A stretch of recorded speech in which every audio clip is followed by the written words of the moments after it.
Toi, quand tu voyages, t'es plutôt team valise à roulettes ou plutôt sac à dos? Moi, je suis sac à dos et je t'explique pourquoi. Bonjour à toutes et à tous et bienvenue pour cette nouvelle vidéo sur Blood is the New Black. Aujourd'hui on se retrouve pour une vidéo un tout petit peu différente de d'habitude puisqu'on va parler voyage. Vous le savez peut-être si vous avez regardé ma vidéo sur mes bonnes résolutions cette année. Pour mes derniers mois de PVT, je souhaite majoritairement voyager au Japon. J'ai commencé en allant il y a quelques semaines à Sapporo. Enfin en réalité ça fait genre 4 jours, c'est juste que quand vous allez voir cette vidéo ça fera quelques semaines. Je repars début mars à Okinawa, après je vais aller dans la préfecture de Fukuoka et je vais potentiellement aller en Corée, etc. Bref, ces prochains mois je voyage. Et du coup j'ai envie de vous faire quelques vidéos sur voyager, plus particulièrement voyager quand on est seul, etc.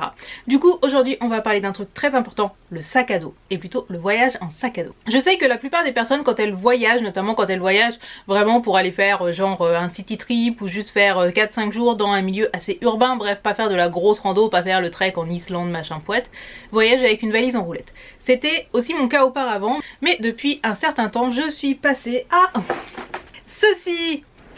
Pourquoi? Eh bien tout simplement parce que c'est vachement mieux. Merci Seraph, fin de la vidéo. Plus sérieusement, les valises à roulettes c'est très bien dans l'absolu, c'est très bien quand tu sais que tu vas pouvoir bénéficier d'escalateurs, bénéficier d'ascenseurs, ne pas avoir à traîner tes valises à roulettes dans un endroit verglacé, plein de neige, terreux, boueux, etc. Bref, les valises cabines c'est bien si tu vas en week-end à Paris. Et encore parce que à Paris l'accessibilité dans le métro... Du coup je me retrouvais avec ma valise cabine à roulettes qui était certes très bien dans la plupart des cas, mais que je devais porter à bout de bras, et le truc il pèse genre un âne mort, enfin je veux dire il pèse plus qu'un pack d'eau, donc il est lourd. Généralement, bah là par exemple quand je voyage au Japon j'ai droit à 15 kg, donc porter 15 kg juste à bout de bras avec une poignée de merde qui te nique le bras et en plus en montant un escalier, vraiment c'est ultra chiant. Tirer une valise à roulettes dans la neige à Sapporo, c'est... nope. Donc le sac à dos, pourquoi c'est bien le sac à dos? Eh bien ça veut dire que tu n'as pas à te faire chier lorsque tu montes des escaliers, etc. etc. Et au final tirer une valise c'est pas si reposant pour ton bras. Moi généralement tirer ma valise ça me fait mal au bras parce que je suis une fragile, alors qu'avec un sac à dos bien foutu de randonnée ça repose sous tes hanches. Et pourtant je vous assure je suis pas une sportive, je suis pas une meuf qui a de la force, j'ai zéro compétence en musculation. Par contre porter mon sac de 15 kg, j'ai aucun problème. Du coup si vous partez en voyage, que ça soit vous partez en voyage dans un pays où vous savez que tirer une valise à roulettes ça va être la galère, soit vous partez juste pour quelques jours etc. et vous avez envie d'être assez libre de vos mouvements, de pas avoir toujours une main qui tient la valise etc. Je ne peux que vous recommander d'adopter un sac de rando. Donc moi mon sac c'est celui-ci. C'est un sac de la marque Nomad que j'ai acheté il y a déjà plusieurs années quand je suis partie en Inde, parce qu'en Inde évidemment hors de question de prendre une valise à roulettes, ça ne sert à rien. C'est un sac de 55 litres, donc c'est les gros sacs de rando etc. Je n'ai pas réussi à retrouver sur Amazon le lien exact de ce modèle puisqu'il y a plusieurs années, je pense que bah juste il ne se fait plus, mais globalement c'est équivalent au sac Quechua 55 litres voilà etc. Si vous souhaitez vous aussi adopter les sacs à dos, je vous conseille tout d'abord d'aller les essayer en magasin et de bien les choisir, car en effet un bon sac à dos de rando, un bon sac à dos bref de voyage, c'est un sac à dos qui ne repose pas sur votre dos justement, c'est un sac à dos qui doit majoritairement reposer sur vos hanches, puisque en réalité vous avez ceci qui va s'attacher au niveau de vos hanches. Et ça c'est très important d'aller l'essayer en vrai, parce que si vous êtes très fine ou si au contraire vous êtes très corpulente, il est possible que même en serrant ou en desserrant au maximum les trucs pour les hanches, ça ne repose pas correctement sur celle-ci et que du coup eh bien ça vous fasse peiner. De même mon sac à dos a un truc qui s'attache sur l'avant, c'est-à-dire ici, et qui permet de bien répartir le poids etc. Donc pareil, allez le tester en magasin, vérifiez que ça s'adapte à votre morphologie et que ça ne vous compresse pas trop. Et notamment que ça tombe bien au-dessus de la poitrine. Je suis pas celle qui va vous conseiller de prendre un sac pour fille si vous êtes une fille ou un sac pour mec si vous êtes un mec. Par contre c'est vrai que en termes de morphologie il y a des sacs qui sont plus adaptés aux filles qui comme moi ont de la poitrine.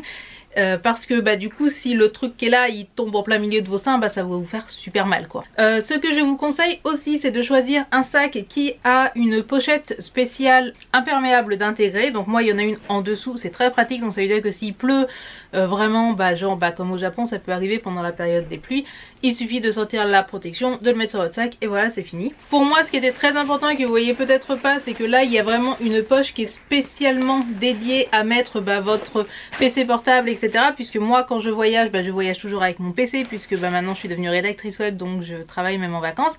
J'emporte mes disques durs externes, j'emporte de quoi faire des vidéos, etc. Donc voilà, il faut une poche avec du matos informatique. Et je vous conseille d'avoir un sac qui a le plus de poches possible partout pour pouvoir mieux vous organiser.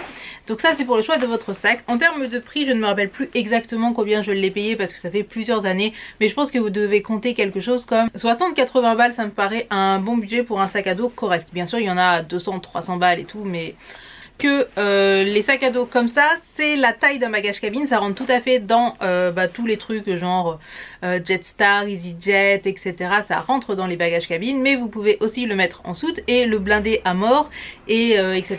Moi, il peut devenir vraiment très très gros si j'en ai besoin. Ensuite, on va parler de quelques astuces pour organiser votre sac à dos, et plus précisément si, comme moi, vous voyagez souvent. Là, je pense que je vais voyager à peu près tous les mois, et quand j'étais à Lille, pareil, j'utilisais mon sac à dos à peu près tous les mois pour rentrer chez mes parents. Puisqu'en plus je savais que je partais au Japon, généralement j'allais chez mes parents, j'avais mon sac à dos blindé d'affaires à moi que je rapatriais chez mes parents pour en avoir le moins à déménager le jour J.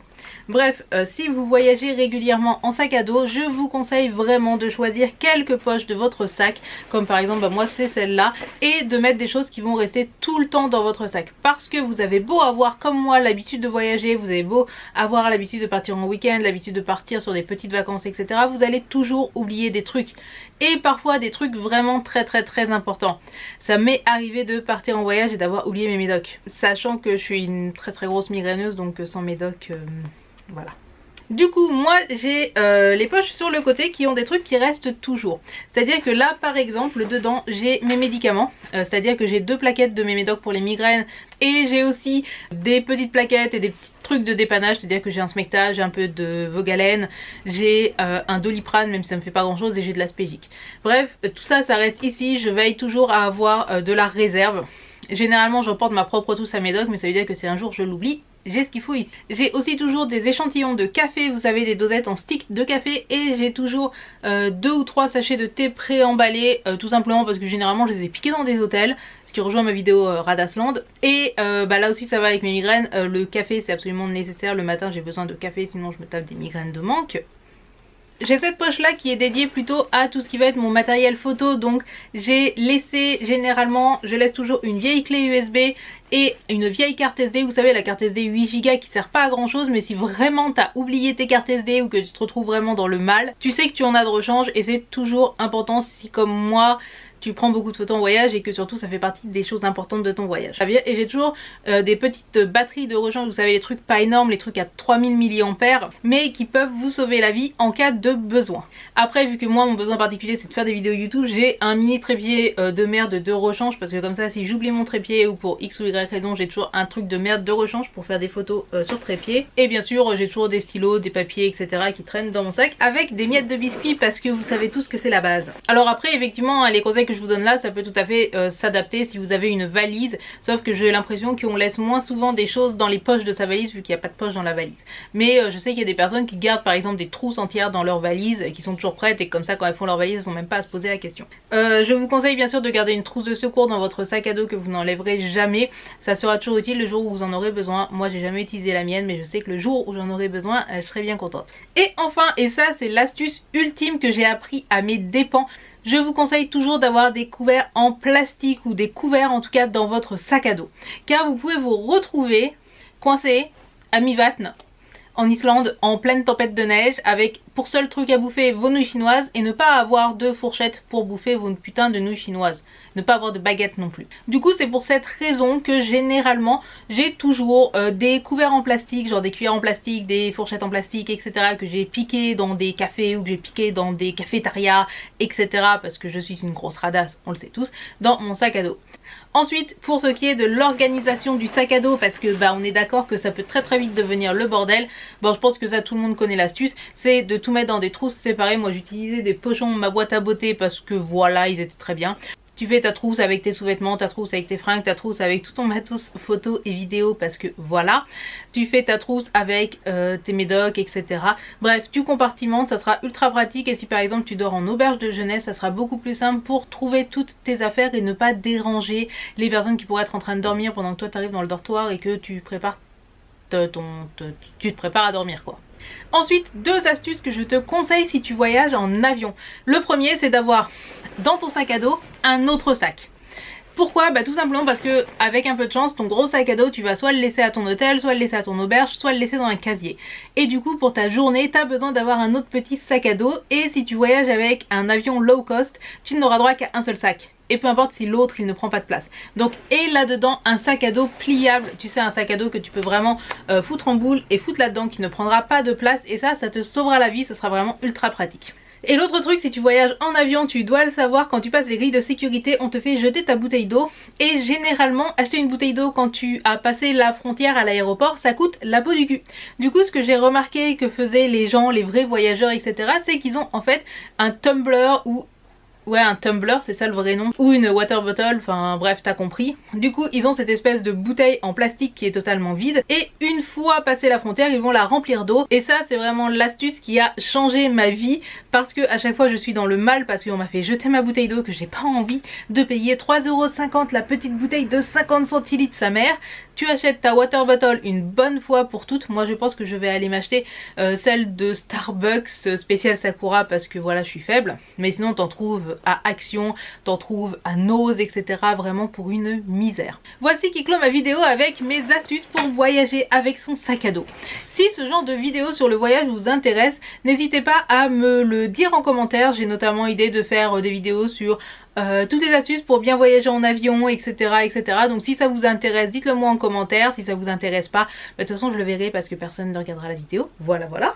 Du coup, n'oublie pas que tu peux rejoindre la team Galette Patate en me supportant sur Utip. Tu vas regarder une pub de 30 secondes, ça me rapporte 5 centimes et ça me permet de continuer à faire des vidéos, d'explorer le Japon, d'explorer le monde et de manger de la patate. En attendant la prochaine vidéo, n'oublie surtout pas d'allumer la lumière. On se dit à très bientôt. N'oublie pas de me rejoindre sur le Discord, de laisser un pouce vers le haut, de laisser des commentaires, blablabla, tu connais les bails.